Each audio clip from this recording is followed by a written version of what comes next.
its broad sense, programmatic is the use of automation for the buying and selling of digital inventory.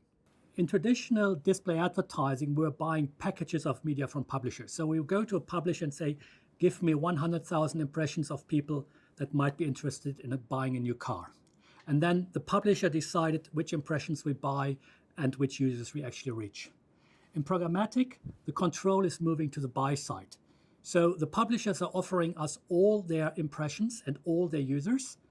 We're overlaying that with data, and then we can determine which users we really want to talk to and how much we're willing to pay for each individual ad impression. In a traditional ecosystem, a single publisher would negotiate a deal with the single buyer at a set price. That campaign would then run during that time for that specific inventory at that set price. So often advertisers and agencies would identify various publications they'd like to advertise on, much like newsprints. So they'd identify that if they wanted to reach, for example, somebody who worked in the city, they might look at a publication like the Financial Times and then buy some advertising space on there. The issue with that was the ability to scale your audiences and to reach those consumers that you wanted to talk to was very difficult.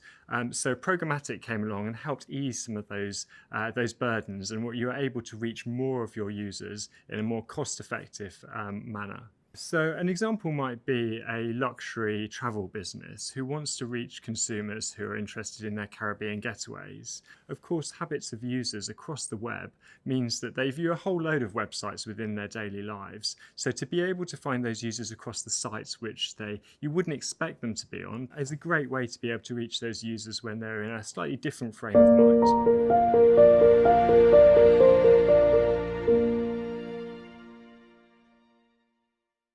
The history of programmatic isn't really clear-cut. The first ad server emerged in 1996. But over time, as demands for measurement, for accountability advanced, and as an abundance of websites came about, the ecosystem needed to evolve. So by 1998, we had the first ad networks, which were companies that bundled ad space from various publishers and provided centralized points of buying, of accessing that space.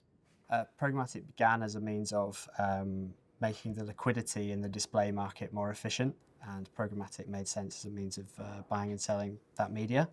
However, now it's going to move into all areas of digital media and then even beyond. So we're seeing programmatic come into the digital out of home and TV ecosystem, at which point maybe even the word programmatic itself will go away because it simply will be the method of trading that we use. I think the beauty of programmatic and automation is that anything that can be traded programmatically will be traded programmatically. So the inventory pools, whether that be from radio, whether that be from TV, whether that's OTT, digital video, these inventory pools are only going to get bigger. We're now entering a period of massive consolidation where more and more companies are being or have been bought up and integrated into larger corporate entities. And we will continue to see a consolidation in the ecosystem. At the same time, though, with this wave of consolidation, there's also going to be a wave of fragmentation as more specialist functions are required to manage higher demands for accountability, for measurement, for additional value-add services that advertisers demand, that publishers need, and so forth.